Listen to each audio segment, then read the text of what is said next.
Hello and welcome to the Video Creator Show, where we talk the juicy details of how to succeed on YouTube. And what better way to do that than to talk directly to someone who has done it.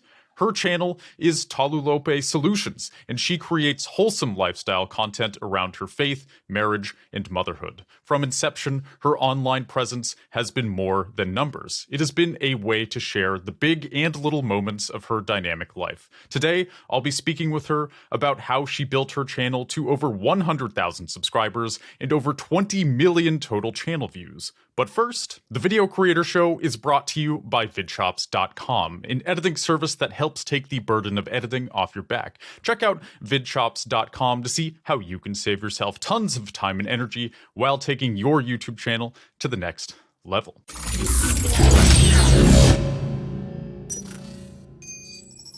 And now we are into the meat of the podcast. How are you doing today?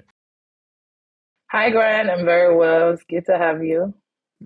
Yeah, likewise. So this is always kind of my first question for people is, well, one of many first questions is, why did you get into YouTube in the first place? Clearly, you are, as it says in your channel description, you're a lot more interested in kind of sharing wholesomeness and good vibes and important things like that, as opposed to just kind of growing a business. And, ironically, your numbers seem to do very well because of that. So I guess, can you talk a little about your mindset of just starting the channel? Because often that can be the hardest part. Yeah, I know. For me, I started YouTube from a place of community. So I found out about YouTube and I was more of a consumer. YouTube was my companion when I would have nothing to do. So YouTube was that person or, that platform I'll go to and just while time away. So I'll watch people and I liked the energy I found on there. I was navigating so many things as it related to my life that I found a lot of things to relate to on YouTube. So I found that community as a consumer first. And when it was time for me to get on YouTube, it was without saying that I needed to also give back that same energy that I'd received, like where people could come to and find relatable content, things that wasn't far off, and they would just come to a space for community, which is what was the mindset behind me going on YouTube in the first place as a creator. So did you feel like you were more comfortable speaking to your audience than maybe to community in your real life, at least for a period of time? Because at least for me, sometimes I do weirdly find it easier to talk to a camera than to an actual person, depending on kind of what's going on. That's a good question. And now that you've asked, I think the answer will be yes. So again, at this time, I was actually away from family in another whole continent, and I was, getting my MBA degree. So I would say instead of, and this is me as a consumer now, which was all what started it anyway, instead of me going out there socializing, I was comfortable just, being okay with people online. And I think the same thing goes for when I now went to the flip side of becoming a creator. Instead of I was more comfortable, to be honest, just talking to the camera. I didn't have to be shy. I didn't have to, read the room or whatever. It was just me, my camera, Shiko. Yeah, it's funny how that works. I feel like it can be weirdly easier to make a video and then post it, and then the world receives it how it receives it. And it's almost like you do it and then it's done, making a video. Whereas if you're out and about interacting with people, obviously it's important to do that too, but that's more of a real time in the moment thing. I think we've all been there. You're like, oh, what does this person actually think of me? Is this going well? Am I too tired for this? Am I coming across blah, blah, blah? But you can kind of at least sometimes I feel like it can be easier to turn your mind off, and it can be kind of therapeutic to just put yourself out there on the internet and then just kind of see what happens. Yeah. I think especially for introverts who have extrovert tendencies. So we ambiverts, YouTube is a balanced space for us. So I can talk, I can be happy, but I just don't want people to be there. So yeah, that. Hmm. And so part of your channel does seem to be, sharing your lifestyle, your marriage, your faith, kind of these personal things. Have you felt that walking that balance has been difficult at all? Like I know a lot of people who are in the space that you're in. They've described a kind of weirdness that you have to contend with where you have a camera and the question is always, do I film this moment or do I just let this moment happen? Is this something that you've kind of wrestled with, and if so, how do you feel like you've dealt with it? Initially I didn't think it was something, but as I continued to create, I realized that for me, being relatable and being authentic meant that I couldn't do without sporadic content. And that meant like picking up the camera on the go. And even when I don't have I would not always have a strategy around filming. It was just life as it happened. I wanted to, capture those moments and share with people. So, yeah, in the beginning, it was all good because it came natural to me. This was what I wanted to do. But I'll be honest here to say, as the platform grew and I realized that this was just beyond, 1,000 people, it was more like putting my whole family in front of like hundreds of thousands of people. Those thoughts will come up definitely, and I'll be like, okay, is this something I really want to do? So for me, I think the balance there has always been as long as I'm being authentic here, like what you see is what you get. I always put it this way. As long as my outlook matches my reality, I'm good. So that's been what's been keeping me. I don't want to ever get to a place where I'm creating content just because this is what sells or this is what feels good or this is what people are used to. The moment I see that is not serving me in my personal space, then, I don't want to do it. So that's kind of what I've used to balance those emotions. But yes, they do come like, okay, do I do this right now or do I just enjoy the moment or, yeah. Hmm. Yeah, that makes total sense. It feels like you have a good head on your shoulders with this. I mean, clearly you've been doing this for years. I think that speaks to the consistency in kind of your mindset is in the right place with these things. I am curious. Do you feel like there was ever a moment where, or a video, or two or three or whatever, where you felt like you overshared, or you were like, man, I wish I didn't film that? Yes, there's definitely been a couple of videos, honestly, that I thought, you know what? And it's usually because of where I was when I filmed it, vis-a-vis where people were when they received it. So I had an intention of filming a video to just come and like again being relatable comes with a lot of its perks, but also has a lot of downsides because it's like I see you for who you are, and that takes a lot of vulnerability, right? So for me, one of those videos have been where I came on trying to just be vulnerable and, talk about what had happened in my life. And it seemed like people just didn't take it from the headspace I was filming it. And I did have a lot of regret sharing it because I'm like, okay, that didn't go how I thought it would. But aside from like those couple of times that maybe I thought, okay, I shouldn't have shared that. On a general level, I said I do a pretty good job um, um, separating the wheat from the chaff and knowing that, you know what, I don't want to share this. I usually do that. That's funny. I usually do that during my editing. Up until like 2 months ago, I used to edit for myself. And that's why it's difficult now when someone has to edit for me because it's like, okay, I don't want that part to be there. So it makes the process longer. But when I'm editing myself, that's like the balance where I'm able to say, okay, no, I didn't have to say that on camera, then let me just chop it off. Yeah. So, how has that been working with an editor? You said it makes the process longer, but I mean, clearly on some level, it saves you time. Did you feel like hiring an editor helped you up your channel to a new level, or do you feel like now you just kind of have more space to do other things in your life? I'm actually just navigating that because, like I said, it's only been 2 months. But from that short experience, I do see how it has freed up a lot of time for me, especially when it comes to like, the monotonous act of just chopping and replacing, and Yes, yes. that has freed up so much like time for me. I just wish that that time, I think it's just because my editor is also just trying to know my style. So it's part of the onboarding process. I believe that a few months down the line, we'll get to a place where, I only have to do just one rewatch and we're all on the same page. Because right now, or maybe a few weeks ago, it would be, why am I still having to, watch for 30 minutes just to make sure that everything is good? But again, it's all part of the onboarding process. But definitely hiring an editor has given me so much time to like be creative more and think of better ways to use my time. hmm That's awesome. In general, I do recommend hiring an editor for people. It, of course, depends on your type of content, but I like what you said there about kind of having to work with an editor. I think sometimes when we hire somebody and we're outsourcing a big chunk of our work, it can, at least for me, the first time I hired an editor, when we got the video back, I hated the video.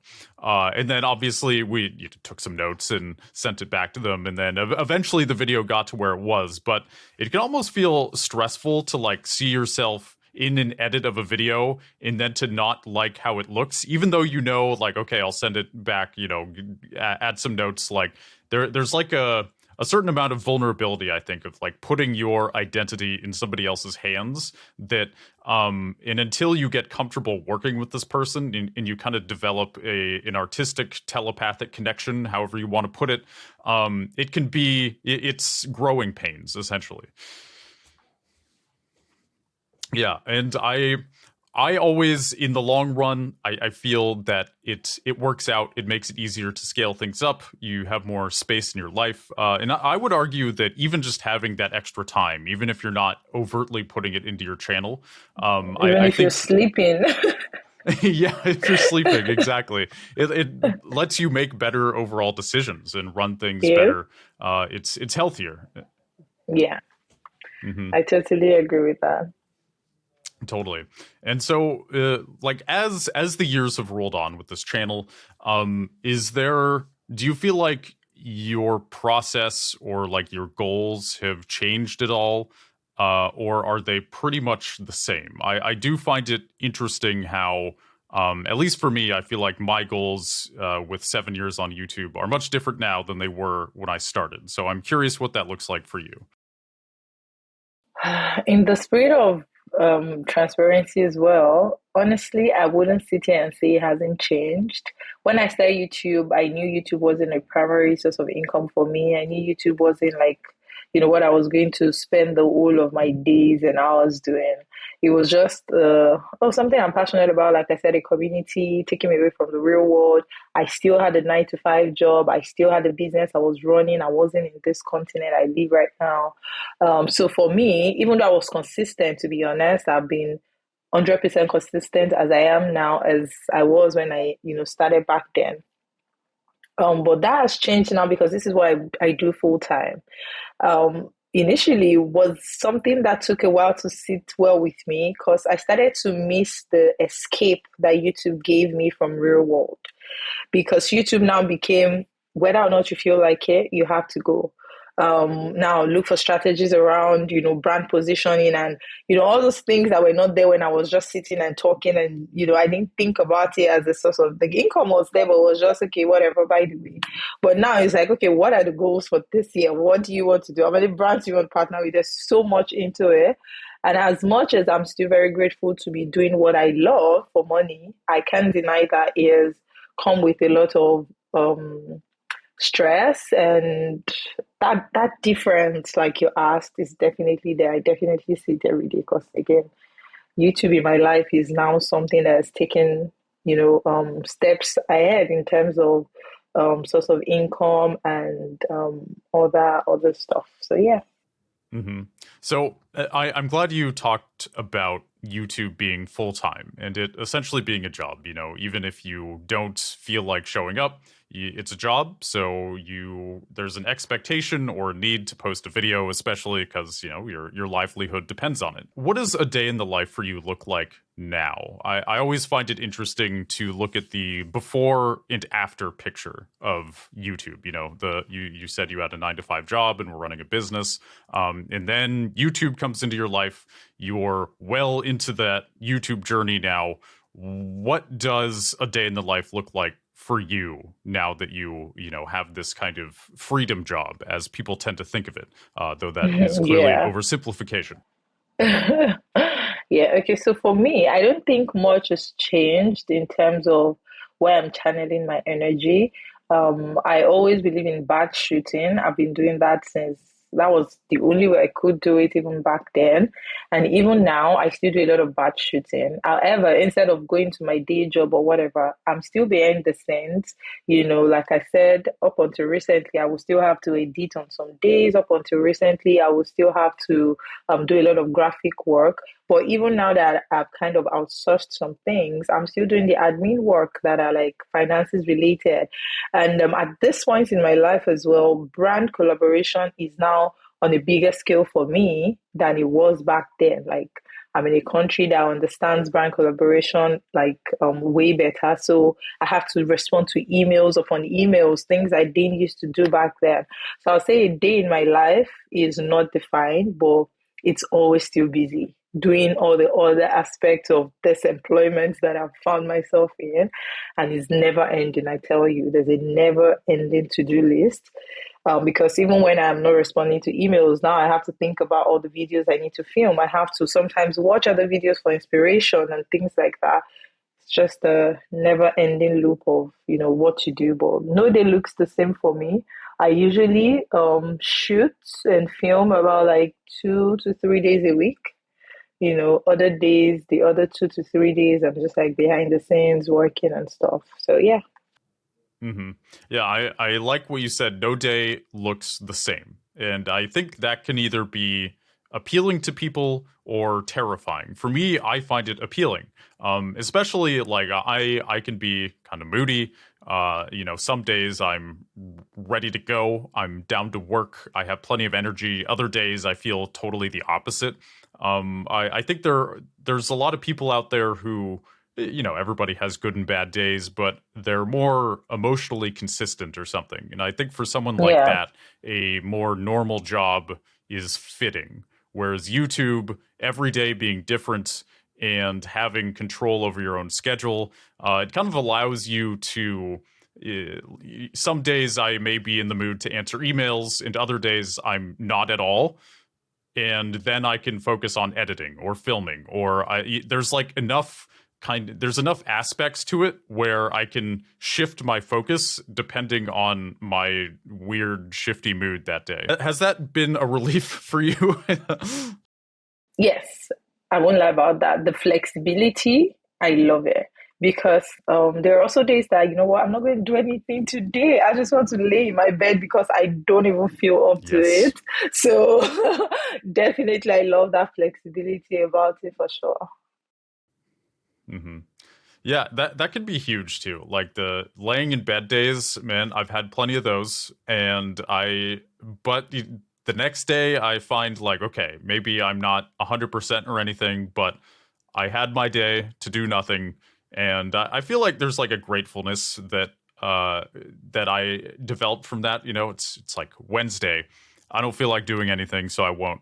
I'm like, man, I love that my life is at a point where Yeah, I can do that. trust me. As a family woman, I even appreciate that more because, if my kids are sick, I own my own stuff and I'm able to say, you know what, today I can take a pause and tackle everything tomorrow. As to when I was like in paid employment and I now had to call in or, protocol and everything around it. So being your own boss really in this work in this also is good. Hmm. And when it comes to your kids and kind of talking about your family in your videos, is there a kind of I've found with people who have a family and their family is kind of a part of the channel. Is there kind of another layer of filtration you have about like how much you're willing to talk about your kids or show them in videos? It kind of depends how old they are too, right? If they're a certain age, then they have a certain amount of autonomy, and they can say, "Yeah, I do want to be in the video," or "I don't want to be in the video." But it like how have you kind of managed that as a mom? Yeah, so that's something that, I think I've gotten a good hang of. How I did it was initially when I have two now. So with my first, I didn't even show her as much. She wasn't an active part of my channel, for a first year of life, which is what I appreciate because I didn't understand her personality and all those things. But from her first year of life, it seemed as though she loved the camera even more than I do. Now that she's three, I really see that girl taking over my channel someday soon. She loves it. She's always saying, "Oh, mommy, film me doing this and that." So I know that that's something she loves for her personality. So I have no guilt, I'll say, about it. I don't have to filter so much because I can see how much interest she personally has in that. Um, but at this time as well, now I have another baby, and at the time that this is full time for me, truth is, I've had to filter a lot for him because I don't know if this is something you want to do. Like, well, you're just here because this is mommy's work, right? So with him, I'm kind of trying to replicate exactly the same thing I did in my daughter's first year of life up until I'm sure that, okay, this is something you want. And I know he's generally too young to know if they really enjoy it. For all you know, my daughter could have just grown into loving it because she sees mommy saying, "Hi guys, welcome back to my channel" every time. But for me, that's how I just keep my balance. Because the truth is, you also never know. I don't want to overthink these things and be like, okay, I could have captured your birthday and you appreciate that later in life. Instead, I was busy being too sensitive, saying, "Oh, I don't want my kids on this." So I just do what comes to me, to be honest. I think that's the way I get going and just get it moving and just do what seems normal to me. And normalcy varies from person to person, but for me, I just do what seems normal. And obviously, because my husband is also an active part of my channel, I'm able to discuss it to say, okay, what do you think? I have that other voice that is able to help me say, okay, I don't think that part is necessary. Oh well, that's fine. So that's also helped. It's second voice saying, okay, yeah, or no, yeah. Hmm. Yeah, makes sense. There's a lot of intuition involved. It sounds like, and having another adult around who you love and trust, your husband. Yeah, that voice is that second voice. It's necessary. I find like even if I'm making a video, whether that's like a friend of like, "Hey man, what do you think of this? Is this good? Is this like something?"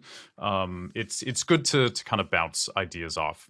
Um, so one thing I wanted to go back to is you mentioned that a lot of your time is spent talking to brands and kind of managing brand deals.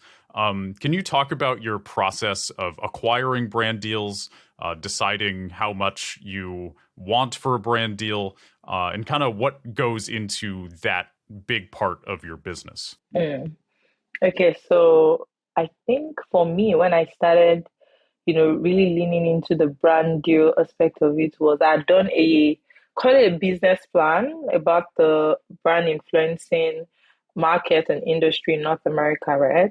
And that took like a span over 6 months, just gathering information and trying to see what this industry was all about. And when I saw like the potential and even the current standing of the industry, I knew, okay, this is something I could key into because I already had the platform. And it almost happened like brands now started to even find me around that time. It was like, oh, now that you understand it, brands now began to find me. I think that also had to do a lot with as I got to understood the industry, I knew strategies that I could use to position myself, I'll say. But the rundown of what usually happens is brands contact you to say, "Oh, we found you on YouTube and we like to work with you." For me, I usually look at the product, the service, the industry, and how that can, fit organically into my brand. That's usually the first for me. If the brands don't organically fit, I'm always wary. And secondly, if they don't even fit into the values and things I hold dear to my brand, then I turn it down. But more often than not, I say, okay, fine, let's go ahead. Negotiations bounce off and back. We agree. And there's a lot of work in between all I've said, to be honest. Dealing with brands is a lot of work, contracts going to it. There's the legal side, there is the review. Now you've done the content, is the brand okay with it? And so many languages and jargon permits me to say sometimes that you find, until you don't find until you've really worked in the space. But yeah, I find it tasking, but it's also very rewarding, I would say, to be honest. It is rewarding. Again, based on that research I did, I saw that this industry was very unregulated, I'll say, especially when it came to the numbers. So there was so much potential as to figures. It's just usually a case of the best negotiator or the best exposure you have and things like that. So financially, I'm like, oh, this is good, to be honest. I know that there is no way I could do a day job and earn what I earn right now in the part of the world. So it is worth all the back and forth. Mm-hmm. That's awesome. Have you ever considered hiring a brand manager? Like I've worked with one in the past. I've also kind of negotiated my own deals, and the advantage of a brand manager obviously is they deal with all that back and forth and the legal jargon, and that they are essentially full-time negotiators, so they know exactly how much to ask, and they know how to get you the most money. The only downside is they tend to take about 20%, which I think is a reasonable price for what they do. But do you find that you enjoy the process enough to where you're like, why would I lose 20% when I really enjoy it? Or have you thought about, maybe this would be for me if I could find the right person? Would you consider a I manager? definitely would consider a manager. I'm not greedy and I see like there's good money there, so let's share it. That's fine. Take the 20%. I'm okay doing all the work, not all the work, like the creative side of things with that 80%. Because, like I said, there's a lot of work in it. And some days it takes like endless back and forth. I would pay not to be in that process, to be honest. I did even today, right before I came on this a podcast. I did even get a mail from influencer agency that I'm trying to work with. So it's something I'm actively trying to sign up to, just so that anything to make the work easier. And what I've found, even in value, at least to some of my colleagues that I know are signed on to some of this, is these agencies don't even just sit there and wait for the emails to come to you. They go out looking for these brand deals for you. So that's also good. That's good value. So yeah. Definitely. And so I'm curious, has a brand ever approached you and you were like, you're kind of lukewarm about it. You maybe are indifferent to the brand, but they offer you a ridiculous amount of money. Have you, like, is that something you've wrestled with where you're like, oh man, I want to do it, but I don't know. I think we've all been there. I'm curious about your experience with that. Or you're in a totally different space than me, so I don't quite Yeah. know how it works Yeah. There's exactly. been so many opportunities like that. But one thing I will not compromise is my integrity, to be honest, for money. I think I know better. And it's not like, oh, like I said, I didn't just get dropped into this ocean of influencing. I had the time to do it alongside when I was making money elsewhere. So for me, I've had brands say, oh, do this for us. But at the first glance, I know that, nope, that does not fit into my, channel values or whatever. I'm quick to turn it down. There are so many mails I get about, oh, do this. Maybe you can download it in some areas, you can't download it in some areas. You start to get a feel of it is partially unethical, right? So I'm quick to say, you know what? Thank you. Your money looks good. It is tempting, but no thanks. So no, I can say that 100% of the brands I have worked with, I trust to a good level to be able to promote them to my That audience. That's something that's very big for me. hmm And I do find that's the most sustainable way to run a channel, especially I think with the space you're in, where you like authenticity is huge. There's plenty of channels where they're just kind of pumping out videos and it's almost not about them. It's about Yep. some topic or some news or whatever. And I think in cases like that, you can cover something that is like a product that's just okay, and you can just kind of make money. But I think with a space that you're in, it's important to do it the way you're doing it. Yeah. Because I mean, these people watch me and they subscribe to me because trust is a big factor, right? They want to take advice sometimes, they want to do that sometimes. So I can't afford to jeopardize that for coin. Hmm. And so to move on from here, I'd like to talk to you about the community around your channel and kind of how you connect to your audience. Obviously, a big part of that, probably the biggest part, is just you sharing your life and kind of being who you are, and filming with your husband and your family, talking about your faith. Kind of opening up. Like there's a level of vulnerability you have with your audience. But I'm wondering beyond that, how do you connect with your audience, and do you have any advice to channels who are maybe up and coming in the kind of vlog-ish space that you're in, where they're trying to connect with their community but they don't necessarily know how? That's a good one. I think you actually answered it because I don't know much beyond being vulnerable. I think people can see fake and they can cite it, and people don't want to be a part of that. Trust me, even if this people who watch us are not 100% vulnerable in their own lives, they don't want to come online and see themselves. They want to see someone who gives them a breath of fresh air in terms of how vulnerable they are. So for me, it's if I'm being myself, I need people to see that. And that's what people connect to. So for me, mostly is the fact that I don't shy away from being my authentic self. I also think that taking feedback has helped me a lot. So in being my authentic self, it doesn't come without mistakes or errors, or sometimes just, okay, so what am I doing here? So sometimes asking people questions or just listening to see how they receive your content would give you an idea of the headspace of your consumers. And I take that a lot. The way people respond to some of my content, I study that.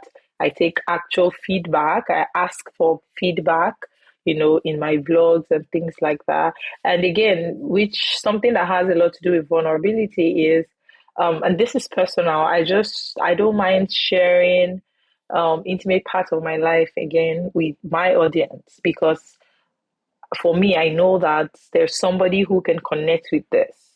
So that's some of the ways I've been able to not only build my community but also sustain it. And this goes without saying, giving value. So I think whether or not you're even vulnerable, or what's it called now, intimate with people, intimate in the sense of sharing intimate moments of your life, people will come back to where they're getting value to, right? So value can range from, are they getting joy when they watch you?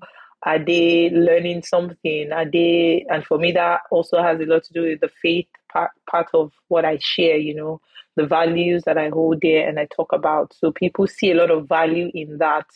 And that's one thing that would also keep people coming back. So no matter the niche, I think just finding, don't make it all about yourself every time. Oh, look at me, look at how I'm doing this. This is me. This is how I'm going shopping. Like, what value is there for the people watching you? That keeps people coming back as well.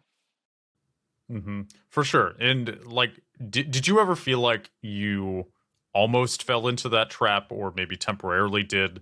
I find with vlogs or kind of lifestyle content, whatever you want to call it, there there is kind of like a corny Hmm. side of YouTube where I think people, they'll try to present their life in a way that is unrealistic. I woke up in my 7 bedroom Yeah. mansion and look how awesome my life is. My super hot girlfriend and everybody loves me. And I think you mentioned giving value, and I think with channels like that, the reason that ultimately they fizzle out is because they aren't giving value. And the reason for that is, they're creating this image that isn't real. And I think people end up comparing themselves to that.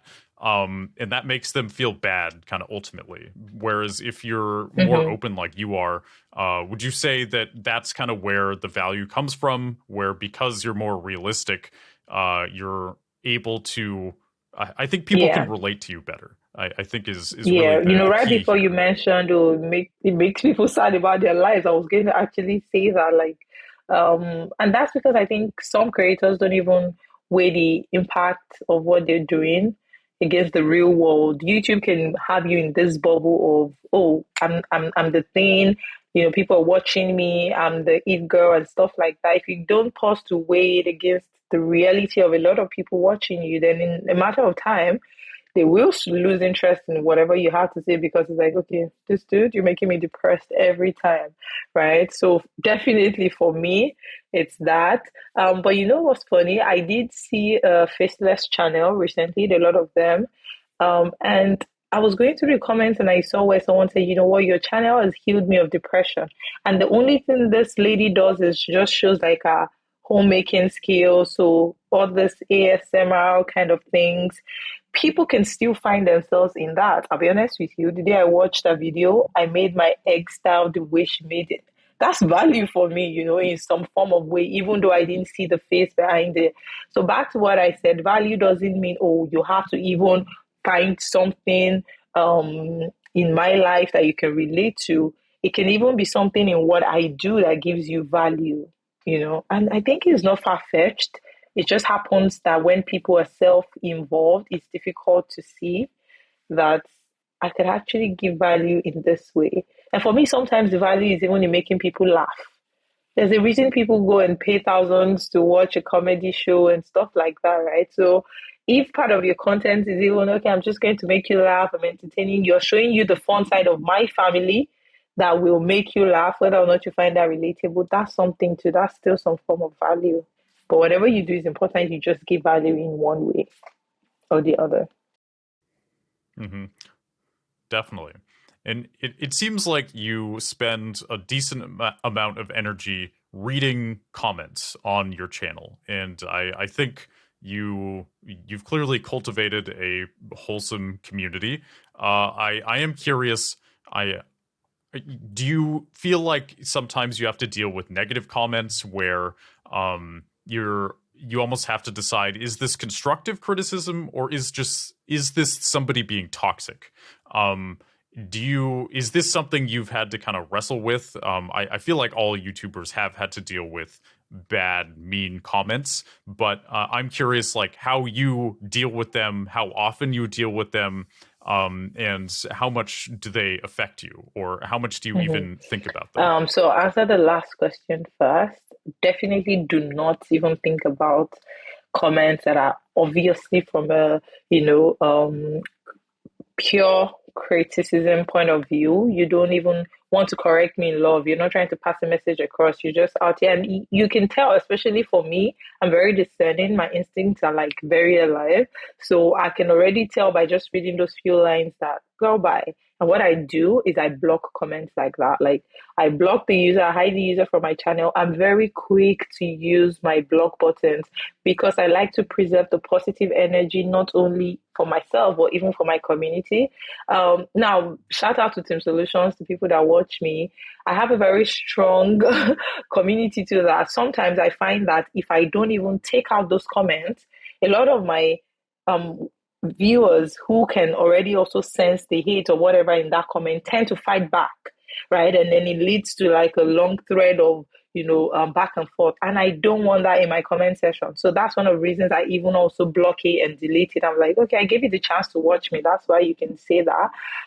I'll do you a favor and just block you off. So there's that part. That's how I deal with the like obvious critical people. However, I do also understand the place for constructive criticism. I've learned that not everybody can have the discerning spirit like myself to say, I want to tell you that, but maybe I shouldn't tell you in the comment section. Maybe I should send it as a direct message or something. Not a lot of people have come to speed with that.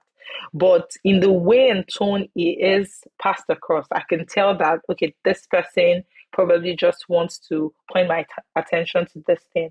Things like that, I do take out time to respond. Now, how the person would respond again would now actually confirm if they meant it in a utterly bad way or they were actually, and a lot of times, to be honest, the ones I do respond to, I find out that my response even helps them to communicate better, what they initially wanted to say because they already see that no guards up, everybody's just trying to understand each other. I take the lessons and stuff. And some I just ignore because the truth is I also can't respond to everything, but I do take my time to read the comments. And like I said, it doesn't affect me. The obvious, hate comments or judgy comments, I don't even let it affect me. Again, I think that has a lot to do with me also showing up as my authentic self who knows that, I'm growing. So give me a chance to also grow. You're not perfect either. So I'm quick to just say, okay, bye. See you someplace else if I will. Yeah. Hmm. I'm curious, what is one piece of constructive criticism that somebody DM'd you or commented where you felt glad that they actually said something? That's a good one. I never thought about it. There's been a couple, but I think it has to do with information. So when I relocated last year, there were things that, I just went about. I'm new in this country, so I just went about like buying stuff, and it could come across as you're so ignorant. How would you pay so much for that? I could. Someone actually even left a comment that made me feel like, I mean, give me some room here. I'm new here, right? But I did receive a couple of comments around, you know what, you probably shouldn't do that. This is a better space to get things like that from. That's what I can think about right now, So that helped me. And I was really grateful that they mentioned it because with that, I've been able to save myself a lot of like, um, you know, extra money buying things where I shouldn't and things like that. And I think for the person who even dropped a hate comment, probably thought, oh, you think you're better than all of us who buys it from so place? Why are you spending almost double buying from there? Meanwhile, I just didn't have the information. Like, I am frugal. Sign me up to that place where I can buy it for cheap. But so for me, I'm taking the joy in the fact that there were people who were able to point me there without judging me for, yeah. That's one I can think about. On the personal side, I'm sure there are a couple, but I just can't think about it right now. Hmm. Sure. There's a lot of comments to kind of keep in the brain, or maybe it's healthier that way that you don't have them on the brain. I I know, like, when I first started out on YouTube, my voiceover was it was like talk yelling or something. I was really trying to keep people's attention, and I got a lot of comments like, your voice is annoying, your voice is this, your voice is that. And I think sometimes, yeah, I'd say most of the comments about my voice in the beginning were they were kind of nasty, but it was like I tried to see the overall trend of like, okay, well, I think there's something that could be improved here, and it felt like over time my delivery became more conversational and natural and authentic. So it's comments can be weird. It's like you want to glean the useful information without letting it poison you. And I yeah, it's always a balance, and it sounds like you are walking it well. And so the yeah, the next thing I wanted to talk to you about, you have YouTube shorts and they seem to do quite well on your channel. I'm curious how you feel about them. I've been asking most people I talk to here about shorts and kind of how they've done, how much, or do you feel like you make much money off of them? I know YouTube is still kind of implementing their monetization with them, but tell me about your experience making YouTube shorts. For me, I honestly think shorts should not be on YouTube. I think it's taken away from the Oh. reason we came to YouTube. Let's leave that for TikTok and Instagram. So what I do when I do post shorts is just bring my content from other platforms and just dump it there, to be honest. I don't create shorts with intentionality. For my YouTube, I stick with my lengthy videos to pass my message across and stuff like that. And this is something I'm saying out of research, I'll be honest with you. I've seen people who have grown to have like 2 million subscribers and then their shorts go viral and do well. And that's what has contributed to the number of subscribers, right? But wait till they upload like a good 15 minutes video. It takes like for a 2 million channel, you see like maybe just hundreds of views. And I'm like, it's not adding up. So I think having shorts on YouTube is taken away from the community that, we all wanted when we joined YouTube. And that's why it's not something I'm really doing. I know too well that it can actually position me to get more subscribers, but I don't want to have those subscribers that now lose the essence of my community, because for me, I have these other platforms where I can post those 30 seconds video and, they've acquired millions of views. Let me keep it at that. The attention span on there is meant to be short. But we go to YouTube and want to learn how to do something. Like it's a space to just sit down and relax. It's like trying to fit in a 2-hour movie into 3 scenes or 5 minutes. But we're in a microwave generation where everyone just wants the fast delivery. A lot of people see that as an opportunity, so they leverage on it. But like at the end of the day, what is it serving for you? As regards monetization that you talked about, I did see the update saying that they wanted to really make it concrete from January to say, oh, monetization will be a thing. So that's good. But for me, I think I'm just content. I will not use an extra energy to create for shorts. If anything, I can take out time to just keep uploading my reels and TikTok videos on there as just like an add-on.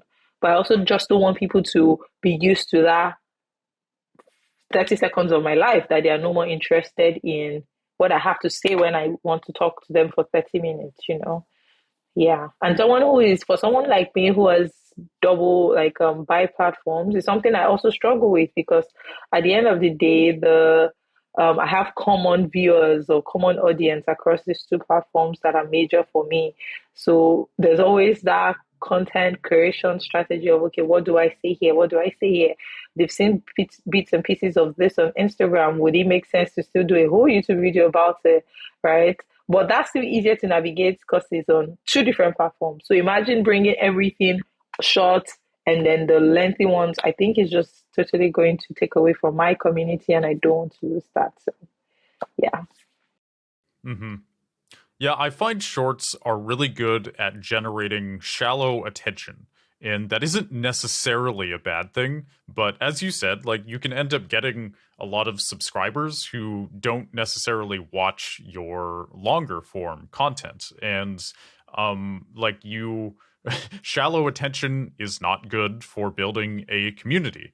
And it can help in the sense that I think YouTube is still kind of tweaking how shorts affect a channel. I know recently they made a change where if somebody is watching your shorts, then they're more likely to get recommended your longer videos. But of course, as you said, somebody with a short attention span that watches a lot of YouTube shorts might click on one of your videos and then just click off immediately, which kind of ends up hurting your video. And it can be kind of almost counterproductive if you overdo it. So do you feel like you're going to, you sound like you're kind of over shorts, but, or maybe they're a last priority. Is that a better way to describe it? Yep, I think that's the better way to describe it. I don't think I would never do shorts. I think for sure I will just replicate my content, on shorts. But what I don't want to get to is except the platform takes away the feature is where I'm comfortable creating just shorts and I forget about the longer videos. I don't want to get there. And trust me, that's easier. That is actually way easier to edit Seriously. to like it is. But I keep thinking about okay, what's the purpose in there? What's the value in there for me? I don't think I would get to that place again, like I said, except YouTube says, okay, no more 30 minutes long video, then I would have to stick to shorts to pass my message across. But As long as there's that, I just don't want shorts to replace that for me. I am definitely open to mixing it up, especially when I have like maybe extra hands who can just replicate my content across these platforms, you know. So yeah, I think I will continue to mix it up, but I just don't want shorts to take the lead on my channel because it will take away from the purpose I started it. Hmm. Makes sense. And this I think is more directed at the audience than you, because obviously you already know this. But um, shorts are inferior to long form content when it comes to I mean, as you said, building a community, but also even just monetizing. It's much easier to monetize a long form video than a short form, in the sense that I think a view on a long form video is worth maybe 4 times as much as a view on a short. In terms of brand deals, like it's easier to do brand deals on long form videos. You're going to make more money that way. The AdSense, of course, pays more. Yeah, It's also I think the nature of shorts, you just keep scrolling, right? And I think there isn't really an opportunity for emotional impact that long form videos exactly. have. It's like the amount of time I've spent kind of scrolling through shorts or TikToks or whatever, and it's like I'll watch something that I actually really like. You know, it's a 60-second YouTube short and it's well done. It has a good point, but then even if it impacts me, I just end up scrolling to the next one and I immediately forget about it. I just, I whereas tell you, yeah. it's true. Hmm. Hmm. I Yeah, don't it even can know the be. creators. I don't even care to follow them personally. Like the content has to be like 10 times better for me to literally now go to your page, especially on YouTube, you know. But we find that maybe Reels, Instagram, there's still like a lot of personality you can see in all the short form content rather than switching between short form and long form on YouTube. So I definitely agree with that. Hmm. Yeah, it's a weird balance, you know, attention versus I guess quality or intimacy or emotional impact. I think ultimately it depends on what space you're in, but yeah, I feel we've outlined the pros and cons here pretty well for people. And now we're kind of reaching towards the end here. I like to ask this question. It can maybe feel a little generic, but if you had to give one piece of advice for succeeding on YouTube or even any social media, what would it be? Your golden rule. Hmm. My golden rule has to be create from within who you are. Like, and that would mean that you're creating with authenticity. It will mean you're creating as you. There's a lot, I tell you, a lot of comparison that can go on these days, you know, trying to get the right aesthetics like this person, trying to, and those things will wear you out. Creating content just, you know, within yourself as yourself even has a lot of work to it already. So imagine now trying to create like someone else who you don't know other parts of their lives. Like it is going to drain you and probably get you in a mental space you don't want as a creator. So, what I usually will tell myself and anybody who cares to listen is create from within who you are, stay true to yourself in your creative process. As a creator, there's something you have that will bring people to you, and that is unique to you alone. So, find it. It might take a lot of process, it might take a lot of one view and two views before you hit the 1 million views, but it will happen if you stay true to who you are. So, yeah.